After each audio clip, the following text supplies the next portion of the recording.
Hi, and welcome back to The Storied Human. I'm really excited today because we have our group interview that finishes out the short series on women in tech.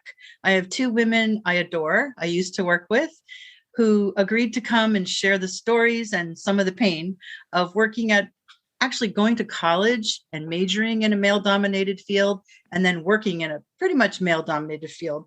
But what came out in both of these interviews is that telecom, even back then, was another world. There were more women. After a while, there were a bunch of women, and it was a special environment. So I'd love to talk and hear more about that. So today we have Ellen Martin and we have Elissa Matthews, and we're just going to chat like you guys aren't even here. like nobody's listening. That works. I think that's it does. Easy for us. I think it is. So let's begin. What I'd love to hear about is, did you guys work together in Whippany, New Jersey? No. Okay. No. We didn't meet until Liberty Corner. Liberty Corner. Yep. Liberty Okay. Corner Software 91. Development Organization, network Yep. software. And that's Yeah. how I know you from. Yep. And I spent about 4 years there. I was trying to remember when it was. I think it was 1993 to 1997. And I would have stayed longer, but that's a whole other story. Yeah, that was such a special place to me. I mean, I've worked a lot of places. A lot have been good, but not quite like that because of the people. Yeah. The culture. There was Yeah, something the going culture. on there. It was the And culture.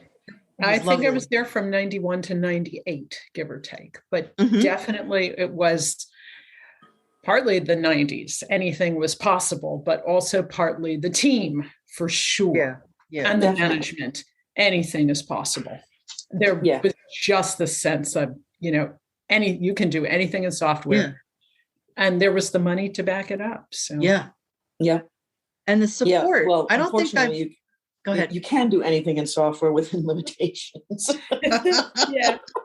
Yep. Well, the salespeople will tell everyone you will do everything in software. Yeah. It's a whole different Yes. thing. Yes. Yeah. Yes. Yeah. And there were a lot of women there. And I was Yeah. just going to say, I once heard someone propose a theory that felt right, at least for telecom. And of course we were in Bell Labs and Lucent and AT&T, which was the offshoot of AT&T, Ma Bell.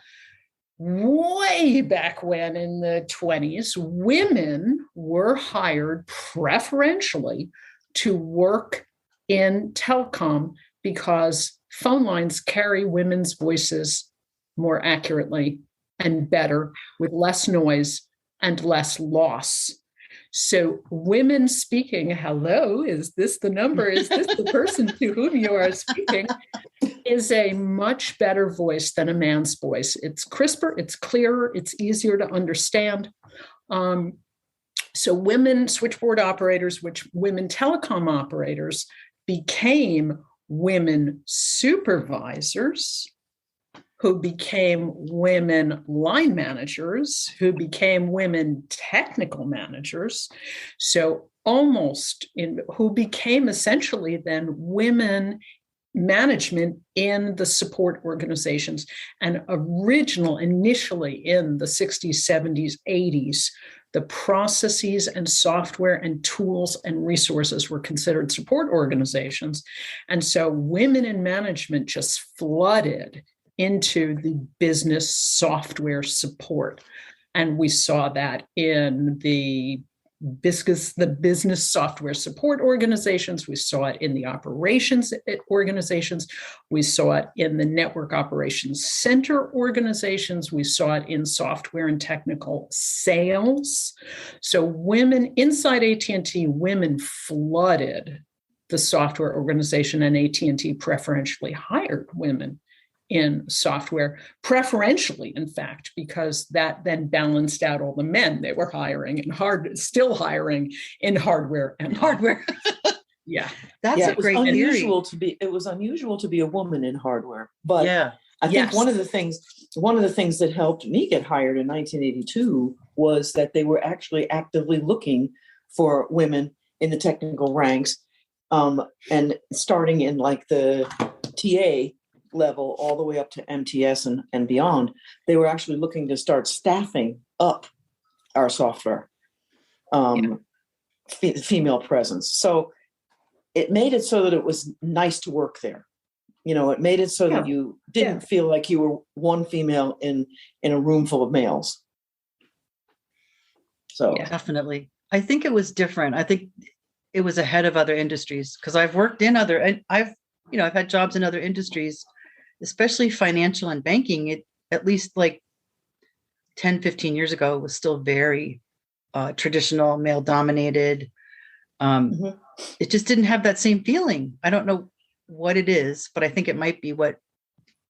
There were women around. There were women all over the place. There are women all over the place here. It's lovely. That was nice. That was good. Especially since I was which I didn't mean to do. And I mentioned Teresa Weaver, functions, who was a third and so it friend was of nice ours and colleague, who really was super to have supportive, kind of a welcoming environment in which I could learn. We mentioned her. Learn. They talk my about new her trait. in the next segment, how she truly came up through the ranks. She had worked for AT&T since she was like about 18, I think. So she is still is a wonderful role model.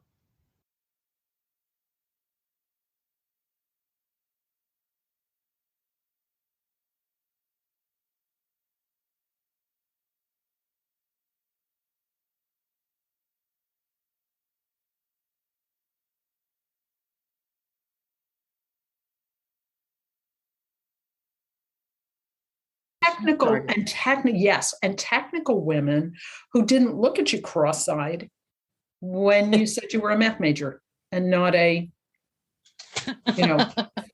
design major or a music major.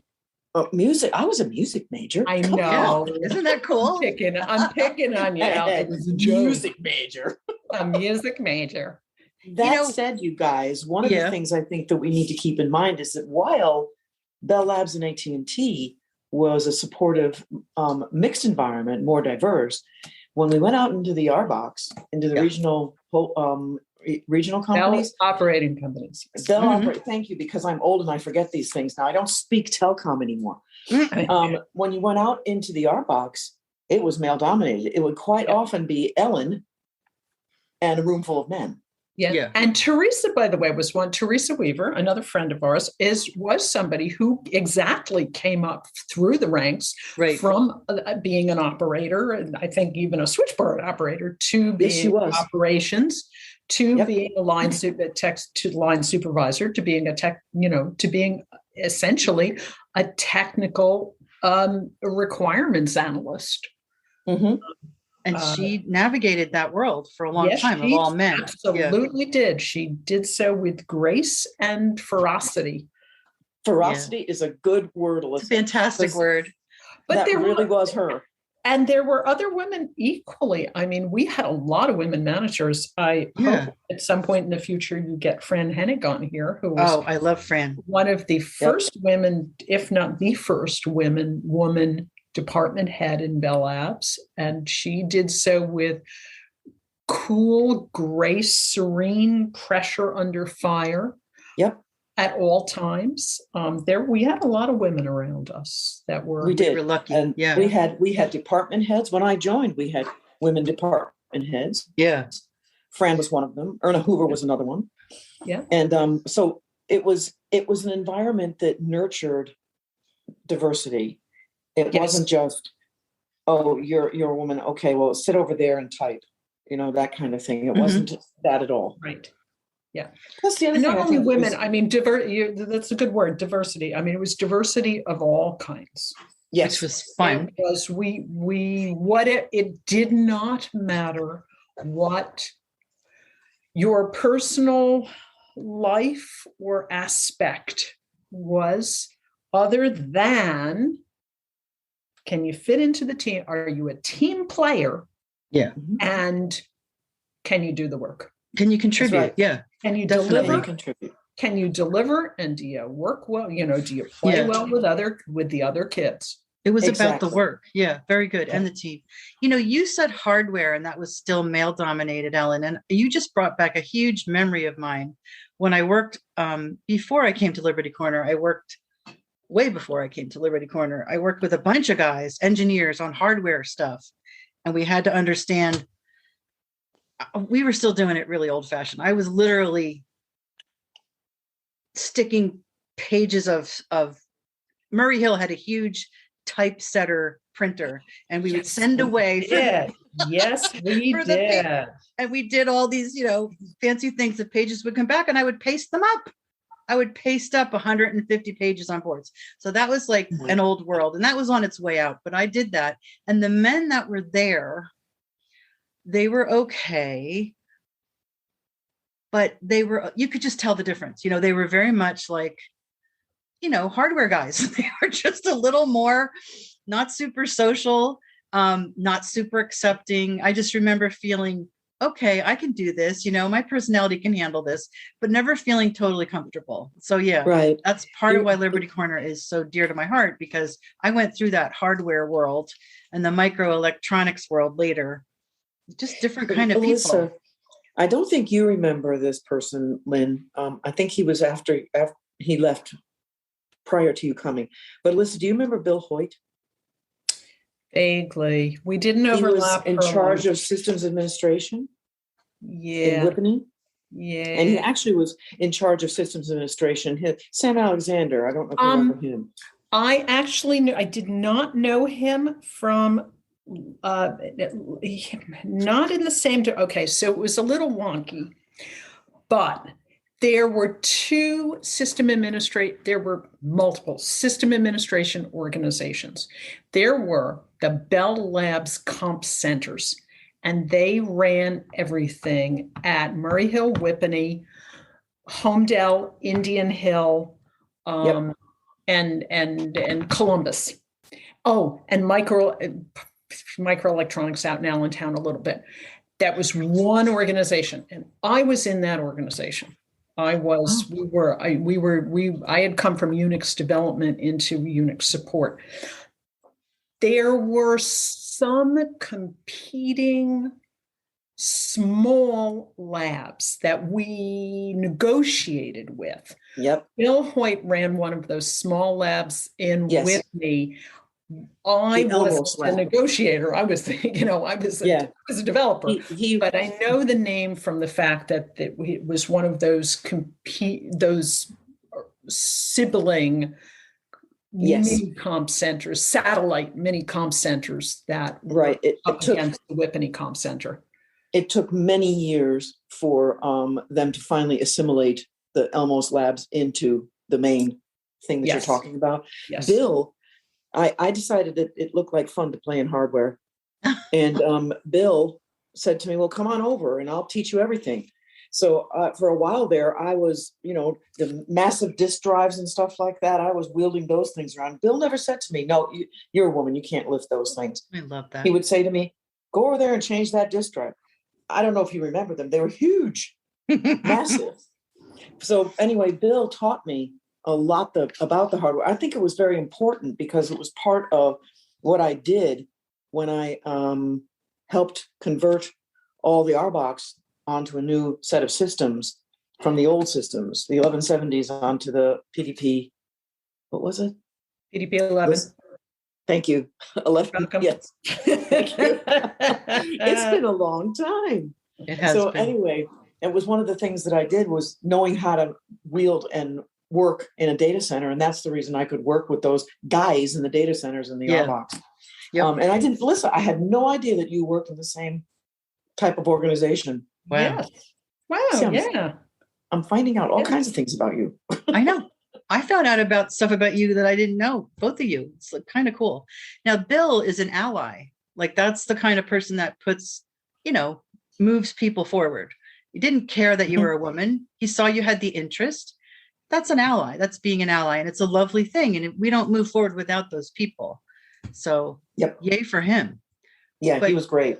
In general, it was like that. It was more like that in that world, in that telecom world, than it was in other worlds.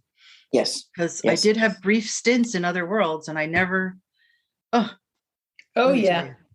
It was different. Yeah. I had a supervisor right before that, as a matter of fact, which is one of the reasons why the sun is coming in. This is one of the reasons why I came over to Liberty Corner, was that I had a supervisor who was told by management that he had to hire a woman manager. Ugh. And I saw his job ad, didn't know this, applied for it, didn't hear from him, really wanted the job. It sounded like a great job. Finally called him, and he basically hired me without interviewing me because I was the only woman who'd followed up on the call. And he really didn't care what my skills were, as long as I had two key attributes, and he basically treated me that way. Yeah, that's not an ally. You want to No. talk in the staff meetings? Fine. I'd really prefer that you took notes. But and if you have something to say, I'm not really interested one way or the other. You can say it if you want, but, it's neither here nor there. And I finally left. It was not a good place for women. He was, yeah. Not a nurturing environment for No. sure. It wasn't that it wasn't nurturing. It was actually a great project, and I loved my coworkers and I loved the project. Yeah. But the guy didn't care if I was there or not. I mean, that's it wasn't terrible. Yeah. It wasn't bad. It just wasn't anything. He just wasn't I just cool. wasn't there as far as he was Like, concerned. why am I here? Yeah. Yeah, Yeah, I'm that's here. not good. I'm literally here so that he can put a stamp on his, so he can check that box off. And so I did the best job I could do. But in the end, I kind of, the whole project was, let's put it this way. A manager who brings that approach to the table has a lot of other flaws. Yeah. That all of the other managers had to deal with. And yes. we none of us liked him. And essentially I left. And shortly after that, kind of all the other managers left. And that's the statement. Yeah. They're making a statement when that happens. Yeah. Everybody wanted. Yeah. We all want. The project was reasonable, but we all wanted a better job. Yeah. We all wanted more out of life than just showing up.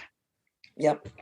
Well, they do those polls and they say money's important, but the top thing of what's important to you at work is always recognition.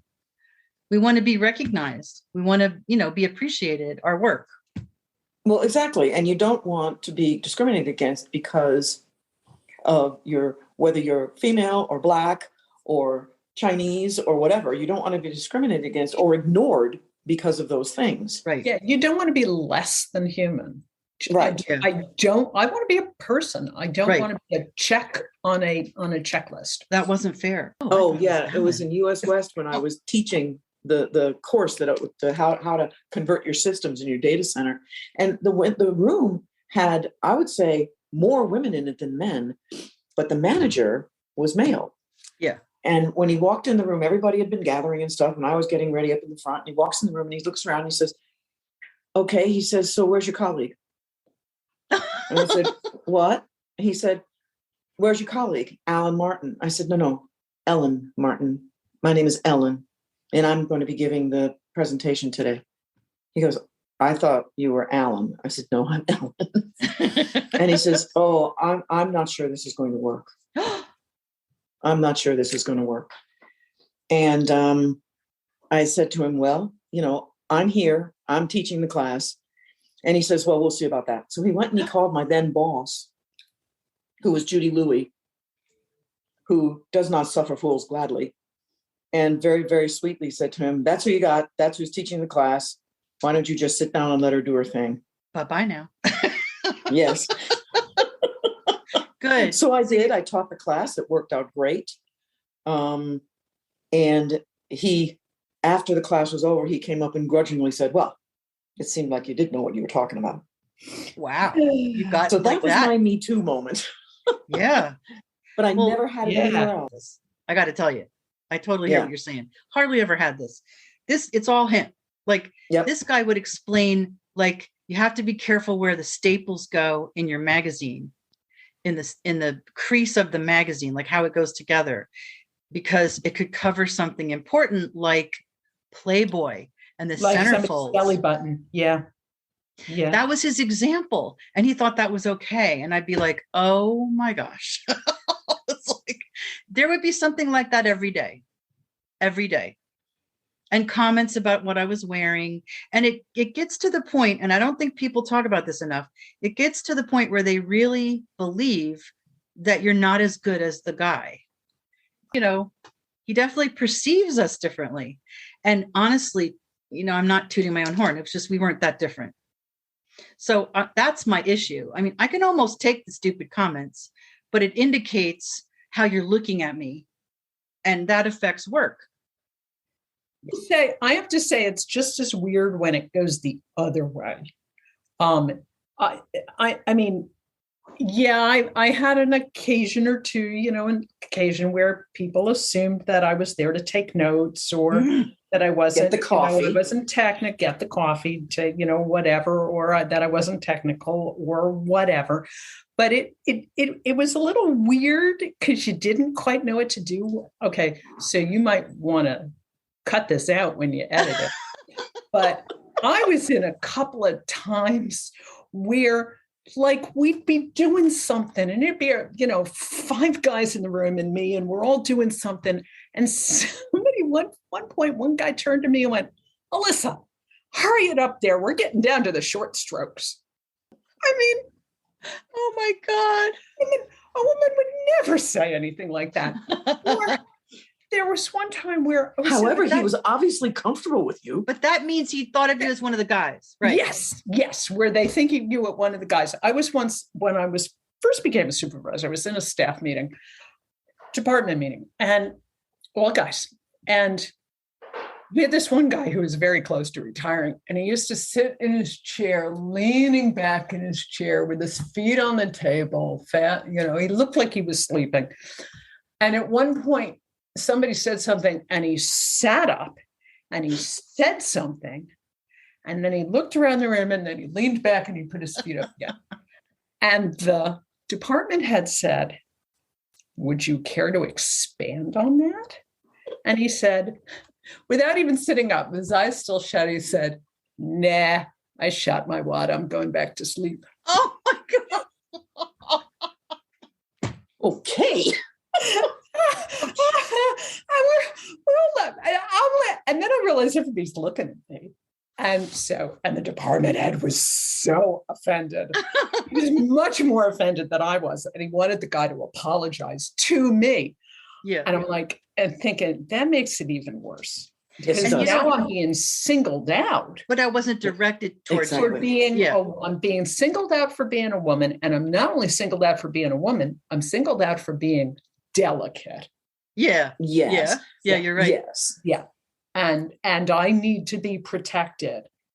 Mm-hmm. And that just was so wrong on so many counts. But what do you say? You know, you don't know what to do with that. It was so funny. It's too funny. It was just. It is funny. It is funny. It's funny in a way, but it's also kind of sad because many times we've had to deal with that. Yeah.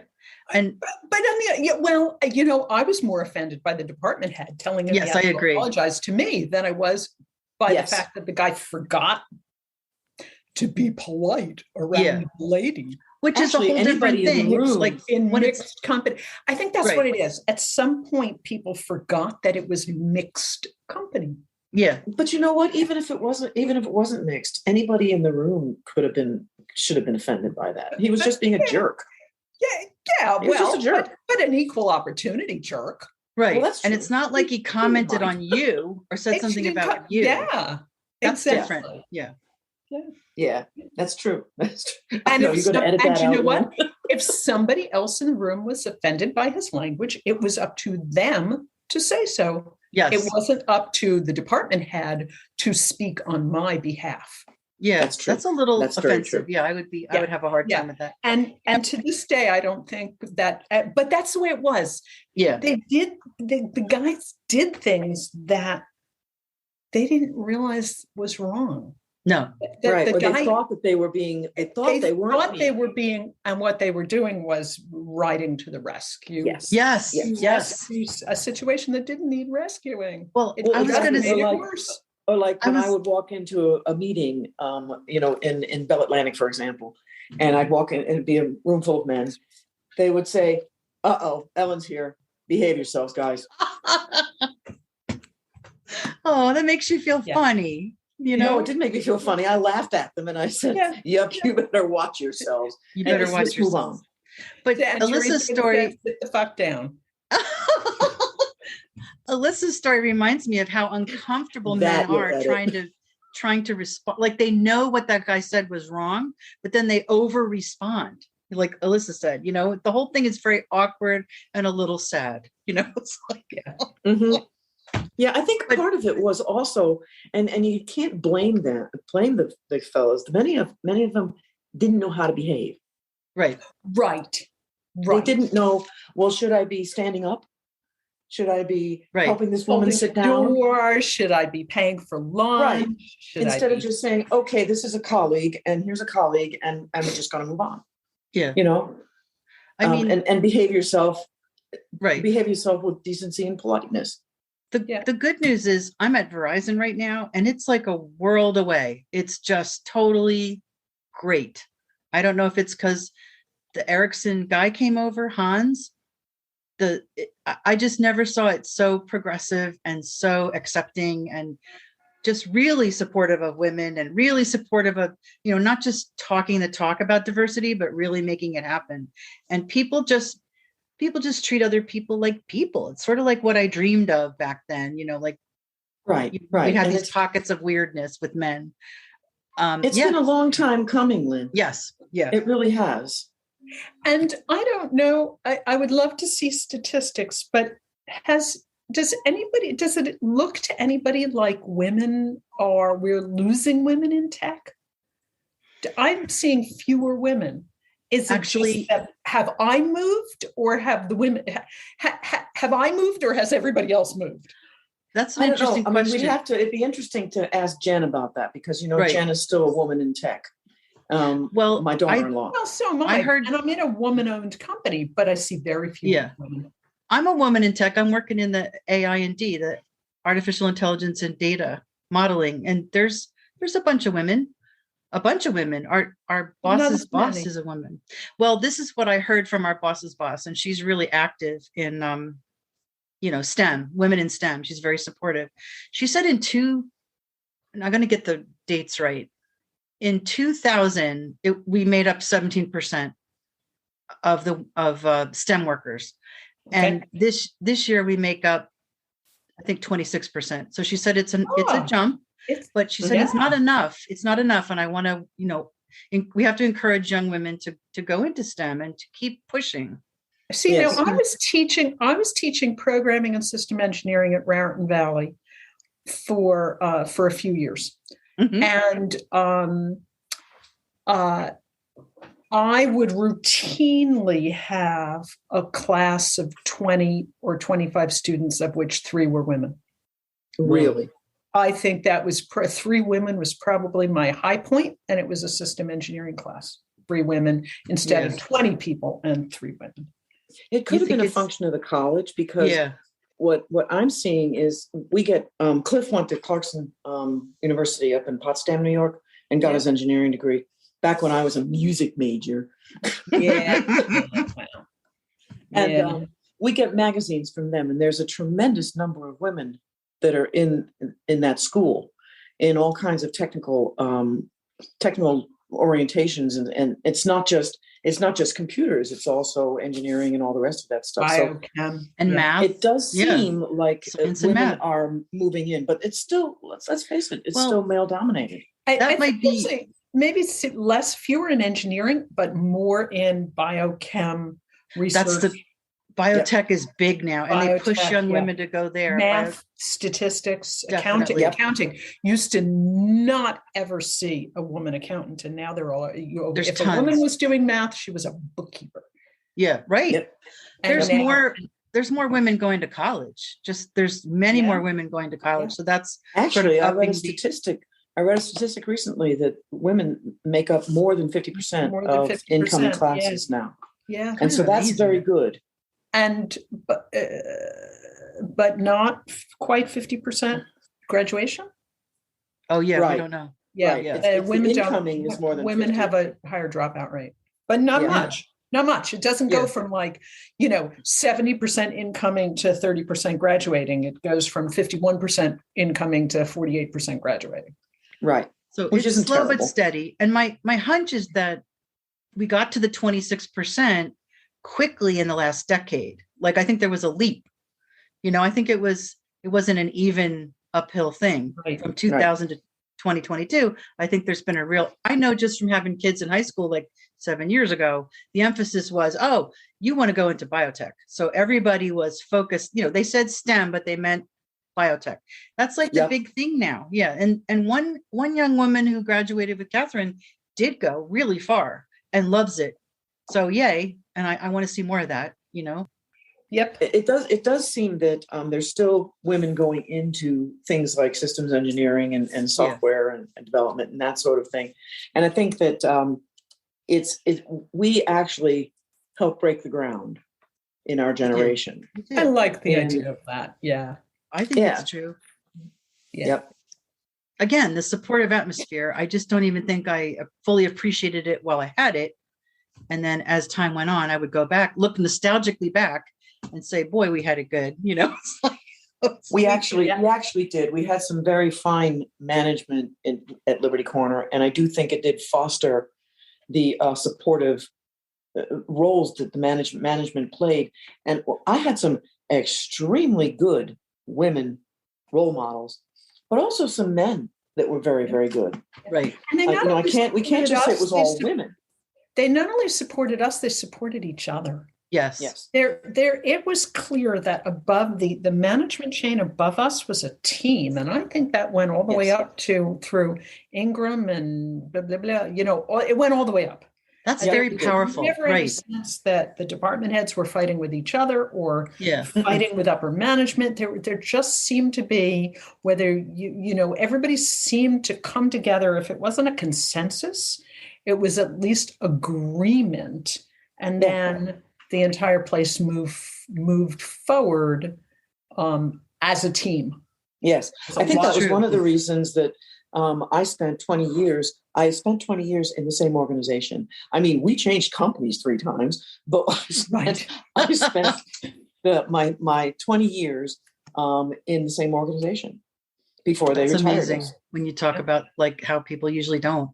What I saw when I hear you say that everybody acted as a team and were supportive of each other, what I saw was creativity being unleashed.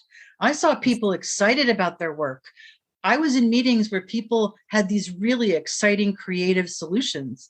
They were allowed to think outside the box. So there's this whole other like wonderful benefit you get, like work-wise. I thought there was this like productivity and creative solutions abounded, and they don't abound in a place where there's a different kind of tension or there's not as much support. So it was such a win-win, right? So busy protecting themselves that they don't ever stick their neck out enough to make a slightly crazy suggestion. One of the things that was a shock to me after we were forced retired in 2001 from Lucent, one of the things that when I went out and got a contract at Merck, for example, it was a shock to me that there wasn't that environment. Yeah, that's what I was saying. Like that. Pharma's different, and they hold on to their information. They're very strategic. A lot of these places, they're not going to share with you because they're, they have their valuable information, and they're not every place, but often it's more like that. Yes, it is. So we did have a very special community, I thought. We did. I found something close to that in several, I actually was hired by J&J 4 times, and they are wonderful. They have, and one day I did go out and there's this huge credo, their credo on the wall. And they come from a family, their original founding family, and they've had their issues. I know they've had their issues and lawsuits and stuff, but I have to say there's like a set of values in that credo that really, I'm not naive, but it kind of moved me that they would put that really big on the wall and that you'd read it every day. And I felt it in 3 different locations I worked, and they were really, it was almost as nice as AT&T. There was like a family feeling, and there was a lot of support. And again, a lot of women. There's a lot of women at J&J, and they're very supportive of women and family. They have a daycare on site most of the places, and they have a lot of like programs that support women. And I think, and men, they have a wonderful health and wellness, because that's their business. So I just want to give a shout out to J&J because they treated me really well. They're another one that if you've worked for them once, they want you back. It's like they don't have to teach you all that stuff all over again. Verizon's like that too. I've been there 4 times. Like, oh yeah, we'll hire her. She knows. Which is, I have to say, when I left Bell Labs, I went to a really good place that had some financial and organizational issues, but team-wise, work-wise, it was pretty good. They had their issues, but yeah, absolutely. I guess I learned that when I left there. I certainly learned in looking at new jobs what to look for. Yeah.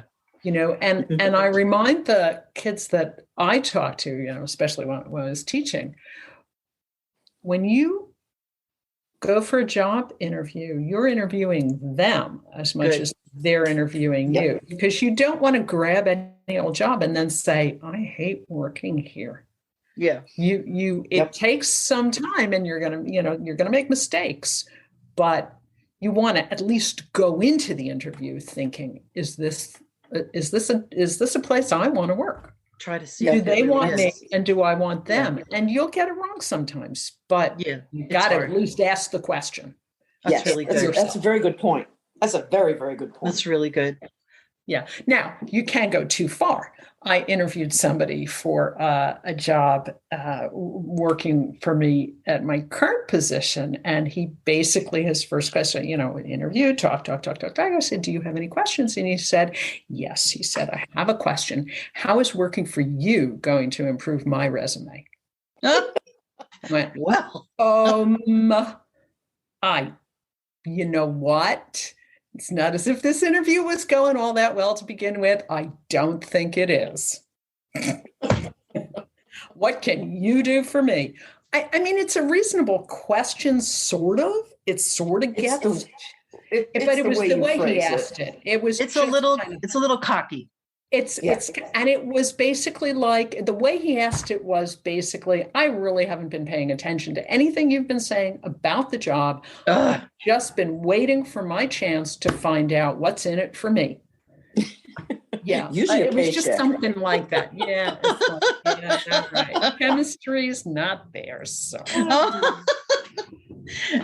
And it's hard when you work for a smaller company now. I mean, it has to be right. Yeah. They can't hide really somewhere. Does. I mean, you guys depend on each other. But this latest job is like a gift from heaven, because I have an old-fashioned recruiter who matches, like almost like a matchmaker, matches you with a manager. And that's like, hardly anyone does that anymore. Like, she has a relationship with my boss, and she knows what he's like. And she knows me. She took the time to know me. And we matched so well that she just said, oh, you'd be great at this. And I told Mike to expect, like, it was the first job I've ever had, first interview, where it really wasn't an interview. It was like, oh yeah, you're here, it's like, and she was kind of the way it was when you interviewed inside Bell Labs. It was like that, wasn't it? Yeah, it was. But this was a lovely gift, because I'm not going to have a lot more jobs, and I'm enjoying it so much. And I do a million different things, and he really respects my abilities and takes me seriously. And he's pretty much hands off. Like, sometimes I'll IM him and I'll say, oh, well, did you want me to do this? I forgot to tell you about that. He goes, oh, I don't worry about you. Which I thought was so nice. I think that it's great when you're going to retire to go out on a high note. I think so. I really feel fortunate. And it's absorbing. It's artificial intelligence. And I knew nothing about modeling. I mean, I knew vaguely what it was, but I didn't really know. I'm not an algorithm person. I didn't know data models. Is great. Yeah. And it's fascinating to me. And some of what we have to do, some of our work, is to try to get the bias out of stuff created by old algorithms. So the AI runs these models, but they're based on old algorithms, and they come out biased, like our most famous example is this is a great example. Somebody high up at Apple, he got a credit card offer, and it was for a very high initial balance. And his wife the next day got the same offer, and her balance was way low. And they have very similar positions. And he called the company and said, what are you doing? It's like a famous example. I'm not sure if it was Citibank or Chase. It started with a C. So that started this whole thing of reevaluating what data are we looking at, and what are we plugging in? And I love it. I have to say I love it. I never thought I would love it, but I do, because it has like this human side to it. It's really interesting. Yeah. But it's kind of neat when you're late in your career. It's neat to be able to learn something new. And that was one of the things that happened to me when I went back and worked at AT&T. That's such a great point. And I was a Scrum Master. And I learned how to be a Scrum Master. And I started learning all these new tools and stuff like that right before I finally retired. Yeah, that's so cool. And that was really kind of a fun thing to do, because one of the things I think I told you in my interview is that you never get bored doing this. Yeah. You just don't get bored. That's sort of why I love this job. It's like a million things every day. A million things every day. I have to say, I mean, and it's not just before you retire or at the end, speaking to the audience, of whatever age. Yeah. When I, for example, left that job where that manager had the district was such an idiot.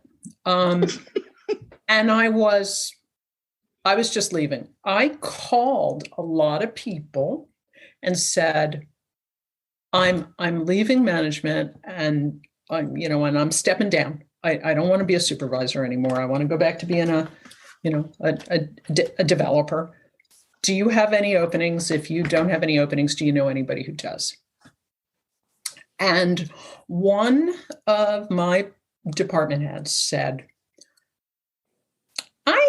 you didn't love being a coder, a developer, just a plain old vanilla algorithm developer. Describe your perfect job. I said, honestly, my perfect job, I love learning, and I love communicating, and I love helping other people, and I love interfacing with technical information. I said, I gotta say, my perfect job is somewhere where I can sit with my feet on the desk, read memos, write memos, and drink coffee. And he said, that's called a system engineer. Wait a minute. He said, let me get back to you. I think I got a lead. That is hysterical. And 3 people called me and said, there's this woman named Fran Hennig, and she's looking for a system engineer who speaks French. Ooh, she's willing to train you. And so I called Fran Hennig. I said, hi, I'm Elissa Matthews. She said, my phone hasn't stopped ringing. She said, everybody wants me to hire you. Aww. And it just worked. It really was the right job for me. But you got to get to the point, it's like that what color when you know what it is thing. Right. You've got to know what your skill set is, not what your knowledge set. My skill set is read and absorb fast, mush it around and spit it back fast, and it doesn't matter who I'm talking to. That's so Wasn't cool. it? Didn't you work for Greg Vassander on that first AI project? I did. Yeah, I did the did. math support. I did the math support for his algorithm. So cool. Yeah, that's what I thought. Yeah. Boy, that my synapse fired. I remembered his last name. Yeah. Yeah. Really? It is hard to remember sometimes all these names. That is a while ago. But yeah, I don't know if What Colors Your Parachute is still in print, but man, that was such an insightful book. It was probably outdated and old-fashioned and clunky. But once you get the idea that you got to look at yourself and ask, what skills do I have and like to use? What skills give me satisfaction, not what knowledge areas. Right. And what do you like to do? I like to learn. I like to learn and then tell you how exciting what I learned is.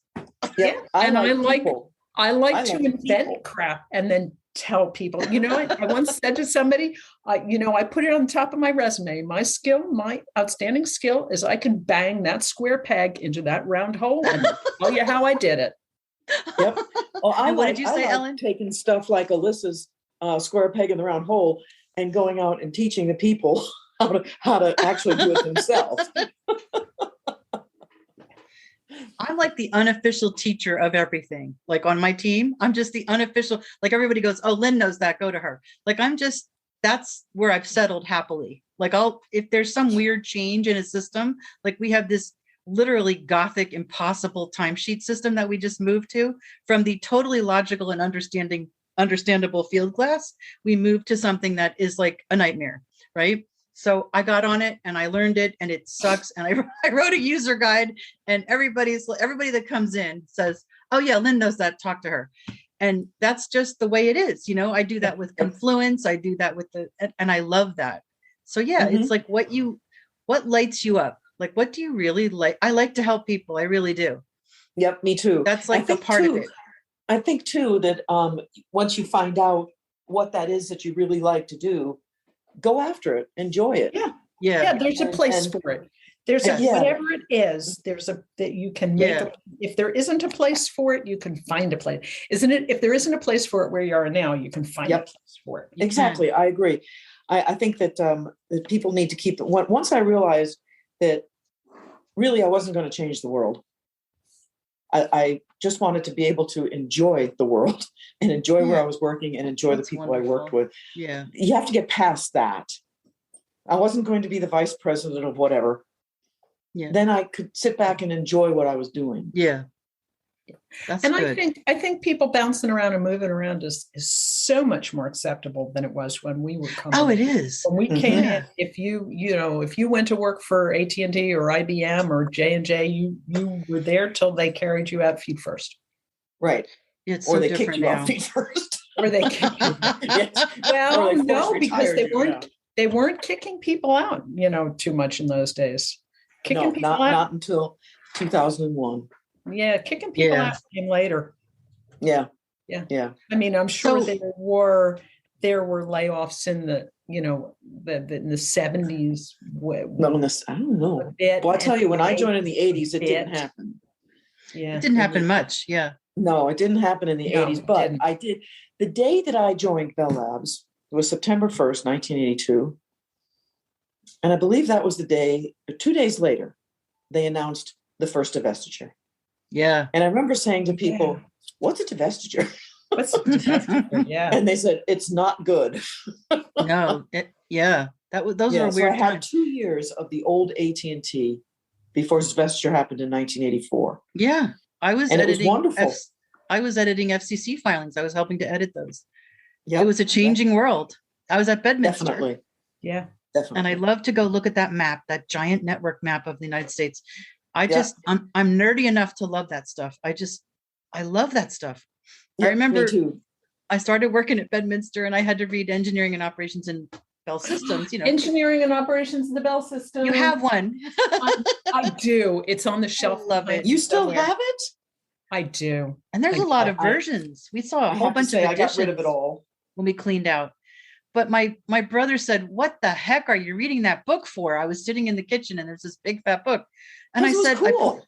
I pointed to the phone on the wall and I said, didn't you ever want to know how that worked? And he goes, no. No, that book was neat. It really was. Uh-oh. All right. And the letters came up backwards. You know what? I'll take a picture of it and I'll send you a picture of it. Love it. Oh yeah, the good idea. You can post it on the feed. I used to love that book.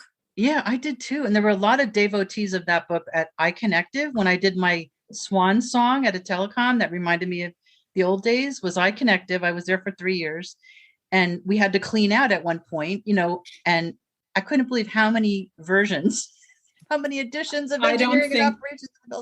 This isn't my original. My original was the old 1976 or 78 blue. That's the one I had. With the big blue bell on it. Yes. This was one I got, and who knows where that one ended up. But this one was one I got a number of years later and just refreshed it and kept it. You ought to hang on to that. It's a relic. Yeah. Oh yeah. Yeah. So I would like to know, do you guys have any advice for young women or people entering tech? Like, what helped you the most? What would you suggest to them? What should they look out for? What we first, said Elissa. before. What we said before. Yeah. Figure out what your skill set is, not what your knowledge area is, and then make your skill set your safe place. If That's you're so a good. good writer, you can write about chemicals or rockets or pet food. If you're a good mathematician, you can do the algorithms for chemical explosions or rocketry or dosage of pet food per weight of cat. If you even less technical than that, do you like helping people? Do you like teaching? Do you like talking? Do you like learning? Do you like, what is it about, what gives you, like cleaning out your closet? What sparks joy? What makes an assignment fun? And then figure out how to package that and offer it to an employer. I love that. Yeah. There's more to it than just the stuff that you know how to do. You need to understand. And sometimes, like in my case, I didn't know when I joined that what I really wanted to do was be a systems engineer and go out and talk to the customers. I loved that. But it took me about 4 years to figure out, I don't like sitting behind this computer and writing code. And I liked the other side of it. I liked going out. I liked becoming a system engineer and going out and talking to the developers, not the customers, and not. I wanted to come in and talk. I would talk to the customers, get that stuff, and then come back and talk to you, and you go to the developers. Yeah, and I go talk to the developers. Yeah. Once you do that, once you figure that out, then you're golden. Yeah, and I like figuring it out. I like the premise that you should enjoy yourself. I like you're both saying it should be good. It should be fun. It should be. It should meet your needs as well as but also never be afraid to say, I don't know how to do that, but I can learn. I'm a quick learner. I love that. Number one, in a meeting or even an interview, I don't know, but I can find out. Exactly. I don't know, but I know how to find out. And I don't know, but I know the guy that knows. And that's huge, because so many times people think that they have to have all the answers, and they don't. Yes. And they make it up, and then it's just wrong. Especially now, they pack these job. I've been a contractor for a while, and I've interviewed about 1 billion times, and I can tell you the positions, they just want the world. They just pack it with everything in the world. And I got really good at interviewing. And the secret to interviewing is extremely simple. And it's so dumb, but it's true. Be yourself, totally yourself. And when they ask you a question, how many golf balls can you will fit into a school bus? I mean, there are two kinds of trick questions, right? One kind of trick question is, how do you think? How many golf balls fit into a school bus? I have no idea. However, a golf ball's let's assume it's a cube. You know how to figure it out. 1 inch by 1 inch cube. I know how long the school bus is in inches, and I know how wide, and I know how high, and I multiply length, width times depth, and that's how many golf balls fit. Yep. And if they're 1.25 inches, you divide by, 1.25 inches cubed. Yeah. And the other one is the personality trick questions. Yeah. You were a shoe. If you were a pair of shoes, what would you be? My nephew got that one on a job. Oh, lucky. I never got that garbage. If you were a pair of shoes, what would you be? Yeah. I did get, well, you were a music major. Why do you want to work in computers now? Oh. And that one was easy to answer, because basically music is the same as computers. You put the right stuff in at the beginning and you get a beautiful song and music. You put the right stuff in the computer, right code in the computer, and you get what you're looking for. Yeah. Same difference. I got hired. Sure. So there are trick questions that they ask. Right. But my comment about being yourself, I really mean it, because if you try to give them what they want to hear and it's not your real self, then they're hiring the fake you. You get there, you don't fit in, it's not fun. So I learned that I give them exactly what I am. If they don't hire me, then that they don't want the real me, right? Right. So it's an honest thing. It's a real thing. And what I really learned was when they ask you a question, and I tell everybody this, especially young people, take a moment to answer. Like, it's so nervous and you're nervous and you're babbling, maybe just take a beat, close your mouth, think about what they asked you and really answer it. And that's what I do. And if I don't know it, like Elissa said, I tell them I don't. I said, well, I was familiar with someone doing that, but I never did it myself. But I bet I could learn it. Or, I just say like, oh, I know a little about that. But I never say like, oh yeah, I've done that. Just no. Lying never does anything. Right. Or I've done something similar. And basically, when we get to the end of the interview, they just feel like this woman told me what she really can do. She didn't fake it. She didn't go on and on. Like, that's what gets you hired. Most people get that, right? They get that.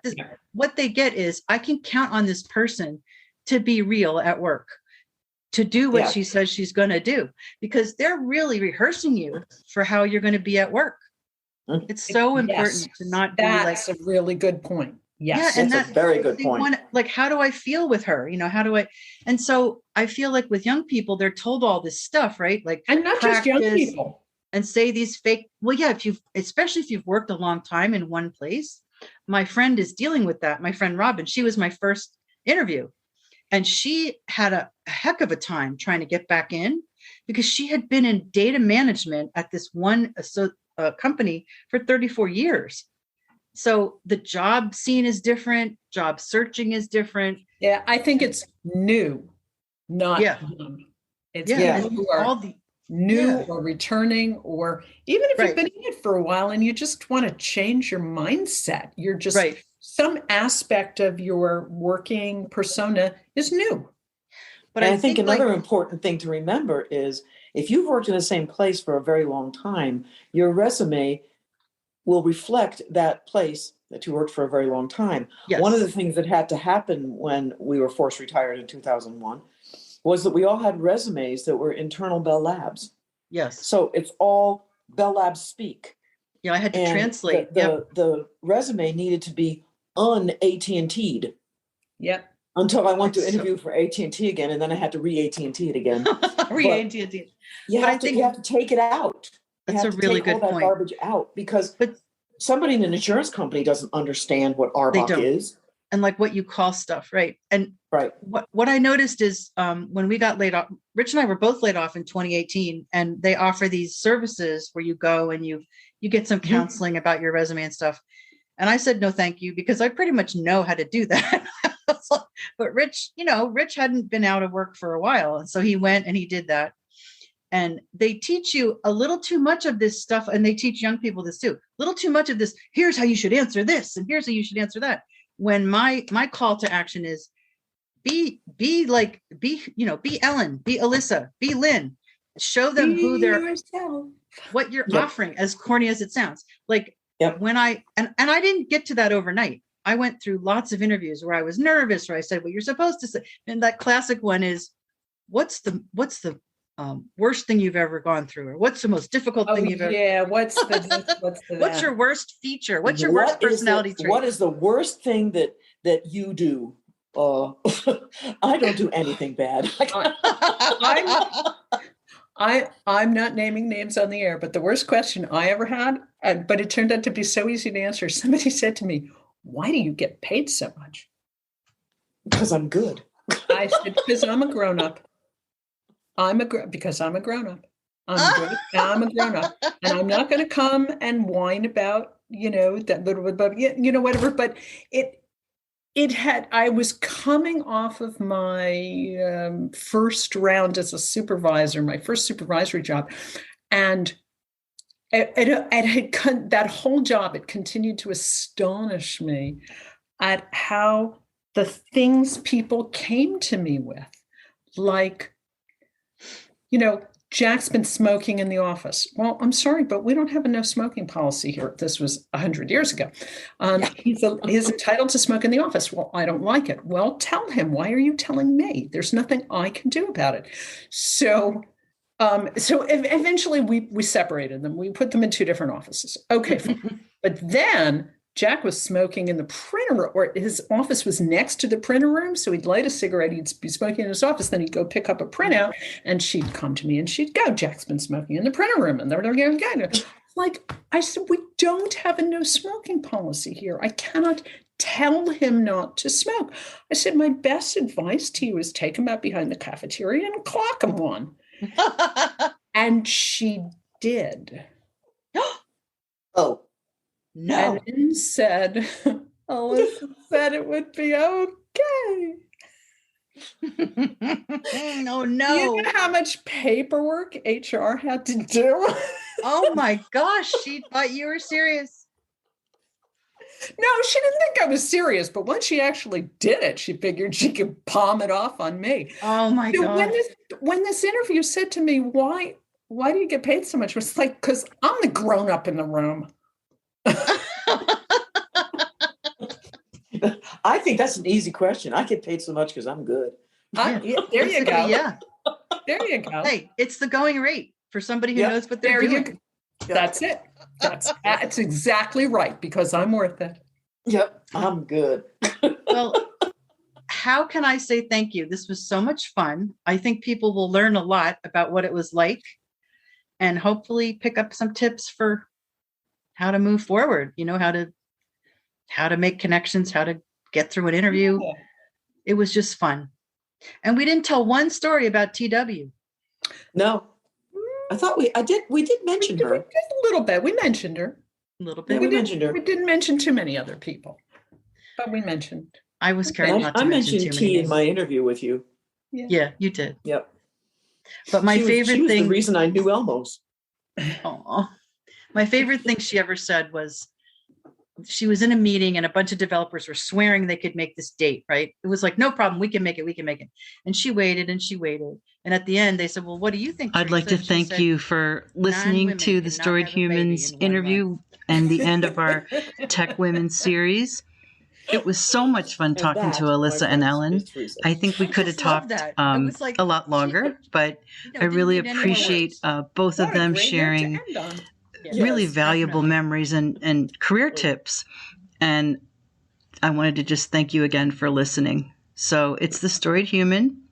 If you have a story, please don't hesitate to reach out on Instagram at LThompson_574, or you can check out our Facebook group, The Storied Human. It's public. You can just ask me to join and I'll put you in there. Until the next time, take care.